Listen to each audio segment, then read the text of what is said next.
भानगढ़ का साया। ये कहानी है भानगढ़ गांव की।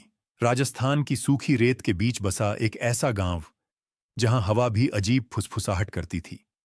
दूर से देखने पर गांव बिल्कुल शांत और सुंदर लगता था, लेकिन उसकी सीमा से सटा पुराना महल सिंहगढ़ हवेली हर किसी के लिए डर का कारण था। लोग कहते थे कि वहां रात के तीसरे पहर एक औरत की चीखें सुनाई देती हैं। कोई उसकी परछाई देखता तो कोई सिर्फ उसकी पायल की झंकार। पहली रात एक शाम बादल घिर आए। लगता है बारिश होने वाली है, करण बोला। हां, जल्दी चल वरना फंस जाएंगे, उसका दोस्त विकास बोला। दोनों खेत से लौट रहे थे। अचानक बारिश शुरू हो गई और बिजली चमकते ही उनके सामने वहीं सिंहगढ़ हवेली दिखाई दी। अरे भैया, उधर मत चल, करण चिल्लाया। अरे छत तो चाहिए ना, वरना ओले पड़ेंगे सिर पर, विकास ने जवाब दिया और हवेली के अंदर भागा। हवेली अंदर से वैसी नहीं थी जैसी बाहर से दिखती थी। दीवारें मजबूत थीं, लेकिन हवा में एक सड़ी हुई खुशबू थी। तभी किसी कोने से टप टप टप की आवाज आई। दोनों ने मुड़कर देखा। एक बूढ़ी औरत दीवार से सटी बैठी थी। उसके बाल उलझे हुए थे और वह एक पुराने लकड़ी के झूले को हिला रही थी। कौन हो तुम? करण ने पूछा। वह औरत बस धीरे से बोली, मत आना यहां, मेरी बिटिया सो रही है। दोनों चीखते हुए बाहर भागे। कुछ दिन बाद गांव में 4 लोग आए। 2 भाई अर्जुन और समर, अर्जुन की पत्नी माया और उनका दोस्त तारिक। वे शहर से आए थे और बोले, हम सिंहगढ़ हवेली बेचने आए हैं, हमारे दादाजी की थी। गांव के मुखिया गोपाल सिंह ने गहरी सांस ली। बेटा, वो हवेली अब सिर्फ इमारत नहीं, साया है। वहां एक आत्मा रहती है। कई लोग गए, कोई लौटकर नहीं आया। अर्जुन हंसते हुए बोला, सर, ये सब अंधविश्वास है। हम आज ही जाएंगे। अगर कोई भूत हुआ तो वीडियो बना लेंगे। गांव वाले डर गए, पर वो चारों हवेली की ओर चल पड़े। हवेली के भीतर हवेली वैसी ही रहस्यमय थी। दीवारों पर सुनहरे डिजाइन थे, लेकिन मकड़ी के जाले हर कोने में। माया बोली, इतनी बड़ी हवेली, कोई यहां रहा कैसे नहीं? अचानक पीछे से वही आवाज आई, मत ढूंढो, मेरी बिटिया सो रही है। सभी के चेहरे सफेद पड़ गए। कौन है वहां? अर्जुन ने चिल्लाया।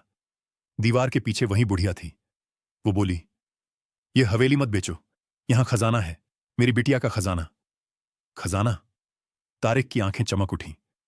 हां, मैंने खुद दफनाया था, लेकिन भूल गई कहां। चारों एक दूसरे को देखकर मुस्कुराए। अब हवेली बेचने से ज्यादा लालच उन्हें उस खजाने का था। तहखाने का रहस्य। सारा दिन उन्होंने हवेली छान मारी, हर कमरे, हर दीवार, हर दराज को।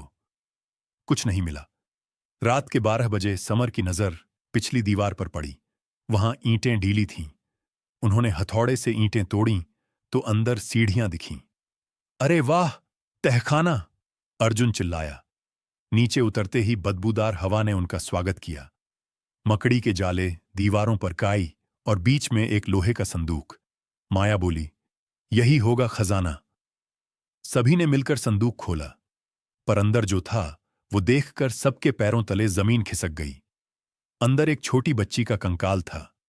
बुढ़िया का सच। वो बुढ़िया सीढ़ियों से नीचे आई और संदूक को पकड़कर रोने लगी। मेरी बिटिया, मेरा खजाना। ये क्या पागलपन है? अर्जुन चिल्लाया। वो बोली, मेरा नाम शांता था। मैं इस हवेली की मालकिन थी। सालों पहले मैं मां बनी थी, लेकिन मेरे पति ठाकुर रणजीत सिंह को बेटी नहीं चाहिए थी। उन्होंने मेरे बच्चे को शाप समझा। उस रात उन्होंने मेरे सामने मेरी बच्ची को मार दिया। बुढ़िया सिसकते हुए बोली, मैंने बदले की आग में सबको खत्म कर दिया, फिर खुद को इस हवेली में कैद कर लिया। तब से मैं उसी की रखवाली कर रही हूं। लालच का अंत। अर्जुन ने गुस्से में कहा, तू झूठ बोल रही है, यह हवेली अब हमारी है। और उसने संदूक को लात मार दी। बुढ़िया की आंखें लाल हो उठीं। तेरी सजा तेरे अंदर है। तभी हवेली के दरवाजे अपने आप बंद हो गए। हवा चलने लगी। माया चीख पड़ी। समर फर्श पर गिर पड़ा। तारिक को लगा किसी ने गला दबा दिया हो। अर्जुन दरवाजे की ओर भागा, लेकिन रास्ता धुंध में बदल चुका था। सिर्फ बुढ़िया की आवाज गूंज रही थी, कहां था? मत छू मेरा खजाना। अंत या शुरुआत? अगली सुबह गांव वालों ने देखा, हवेली के दरवाजे खुले थे। अंदर सिर्फ संदूक था, लेकिन अब उसमें 4 कंकाल थे। और दीवार पर खून से लिखा था, हर लालच की एक कीमत होती है। गांव वालों ने हवेली को सील कर दिया। कई साल बाद वहीं एक बाल आश्रम खुला। उसके बाहर लिखा गया, शांता बाल निकेतन, एक मां की याद में।